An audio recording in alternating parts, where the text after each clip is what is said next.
Support comes from BECU, a member-owned credit union putting people over profit, offering financial services and support to the community with access to local financial centers, over 30,000 ATMs, and online resources at becu.org. Federally insured by NCUA.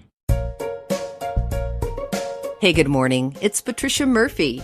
It's Tuesday. This is Seattle Now. Seattle is the only place in Washington that elects its city attorney. And this city attorney election is getting a lot of attention because the candidates running to replace the last guy who had the job have very different ideas about how to do it. KUOW's Amy Radil will tell us more in a minute. But first, let's get you caught up. Amazon is updating its return to work policy again. The plan was for employees to return to the office 3 days a week by January. Now, Amazon says most employees can work from home indefinitely, as long as they're able to come in when needed. In a blog post Monday, CEO Andy Jassy said there's no one-size-fits-all approach for a company as big as Amazon, and that it would be up to directors to decide what works best for their teams. A week ahead of the state's mandated deadline, hospital managers say 88% of healthcare workers are now fully vaccinated against COVID-19. King County reports that 83% of county workers have been vaxxed as well. That leaves about 2,400 county workers who either haven't been vaccinated or haven't reported that they've gotten the shot. And it could be a crummy start to the Kraken's first game ever. Head coach Dave Haxtell said yesterday that 5 players are out because they're in the league's COVID protocol.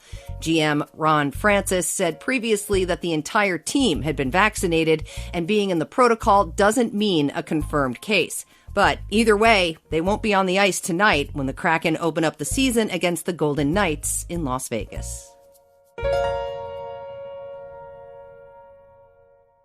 Ballots for the November election will be hitting mailboxes soon, and the race for Seattle City Attorney is getting a lot of attention. Incumbent Pete Holmes is out, and 2 new candidates are on the ticket. It's a new era of legal representation for the city. And with 2 candidates whose views differ so significantly, the city attorney's race will also be a referendum on how voters view the future of policing and public safety here. KUOW reporter Amy Radil has been following the race, and she's here now. Hey, Amy, thanks for taking the time. Yeah, hi. So lots of attention on this race, but before we start, let's get through some basics. Let's talk about the role of city attorney. What does the city attorney do? Well, on one hand, the city attorney is the city's defense lawyer. You know, they've represented Seattle on the consent decree related to the police department in federal court, for example.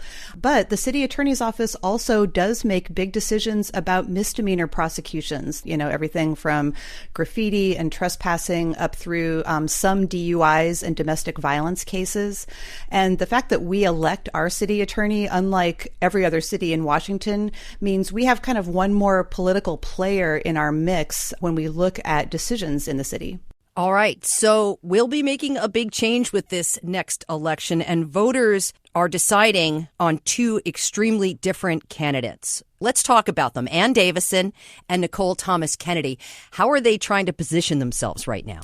So Nicole Thomas Kennedy is a former public defender. She embraces the concept of abolition. That means moving away from a reliance on police and prisons towards different alternatives. And she says that partly comes from her work experience, but partly also her own life experience. I was unstably sheltered for some of my teenage years, and I couldn't get where I am today if people hadn't been willing to help me out. It was having people who believed in me, who gave me the support I needed at the time, gave me a place to sleep, gave me encouragement. Those are the things that allowed me to be where I am today. And that's what I want everyone to have. And that's why my politics are very progressive. And interestingly, her opponent, Ann Davison, also mentions being in foster care in her childhood before being adopted. So they both, have faced some hardships in their lives. Davison has been on the political scene in Seattle a little longer. She ran for Seattle City Council 2 years ago against Deborah Juarez. She lost that race. Then last year, she ran for lieutenant governor as a Republican. She said Seattle Democrats were not really responding effectively to the issues of homelessness and disorder that she was concerned concerned about. Now she faces a little bit of a complicated journey running for office in a heavily Democratic city. And so she's stressing her support for and from moderate Democrats here. I voted for Biden, Obama, and Clinton. I'm a pro-choice person, and what happened January 6th at our U.S. Capitol was democracy threatening and contrary to all my values. When we're talking about what is responsive to social issues in Seattle, the dialogue has to be objective and civil and able to look at approaches that is backed by objective data.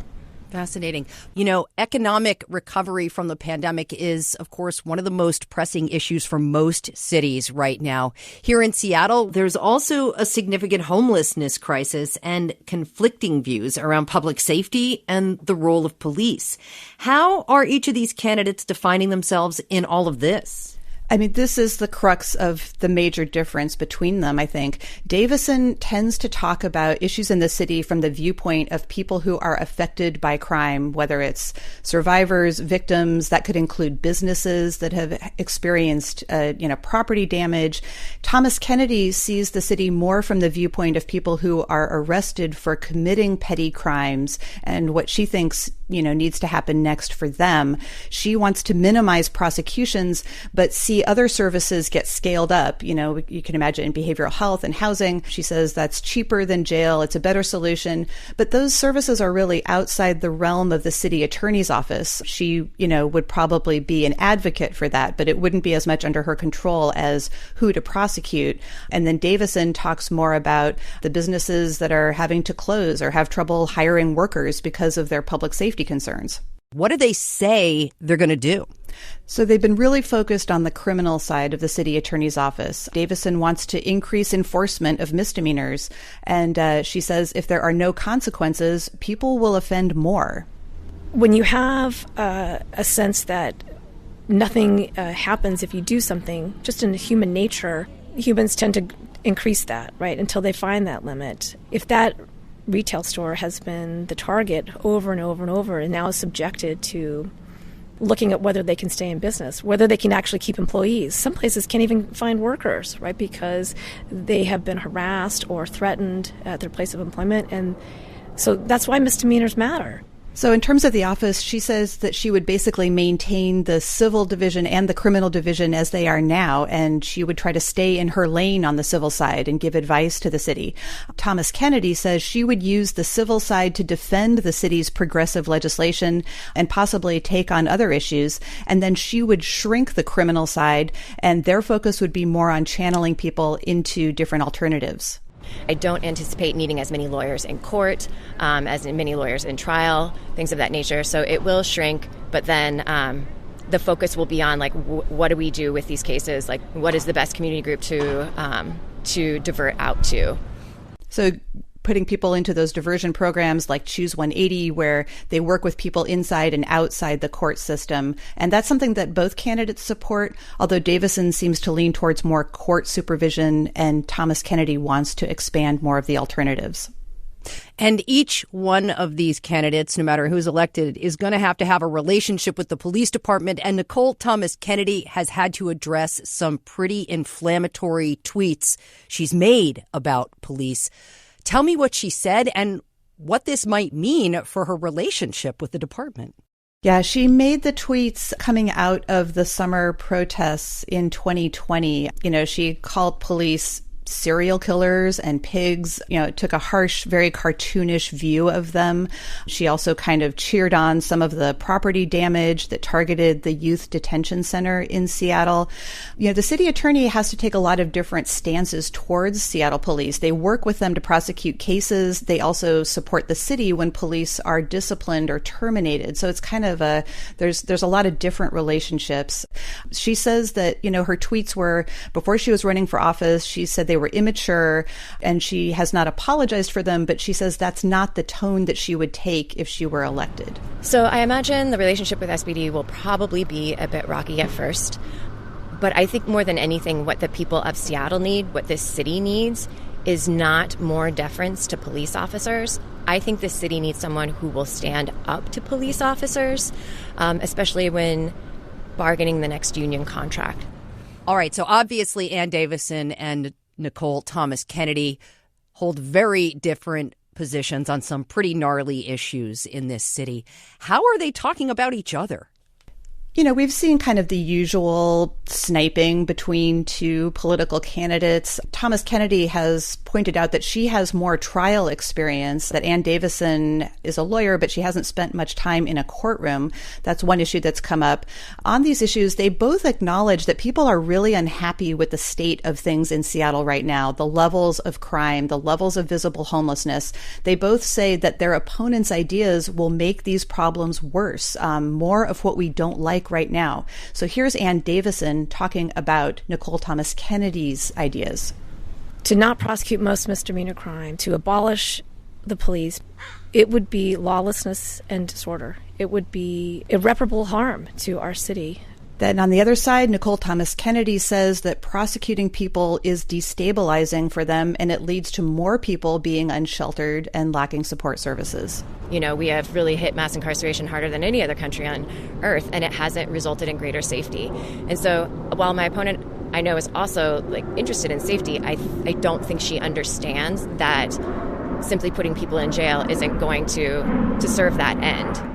Nicole Thomas Kennedy there, of course. It's a really fascinating race, Amy. Seattle decidedly voting blue often in elections. How is this race going to show just how many shades of Democrat we have in the city?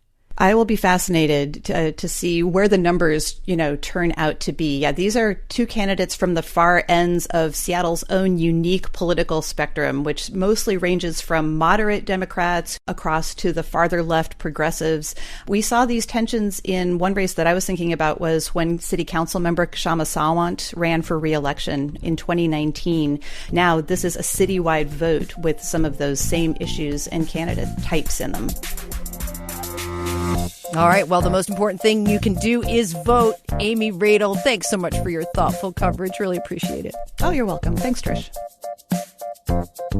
Thanks for listening today. Jenny Cecil Moore produced today's show. Our production team is Clare McGrane, Diana Opong, Caroline Chamberlain Gomez, and Jason Pagano. Matt Jorgensen does our theme music. I'm Patricia Murphy.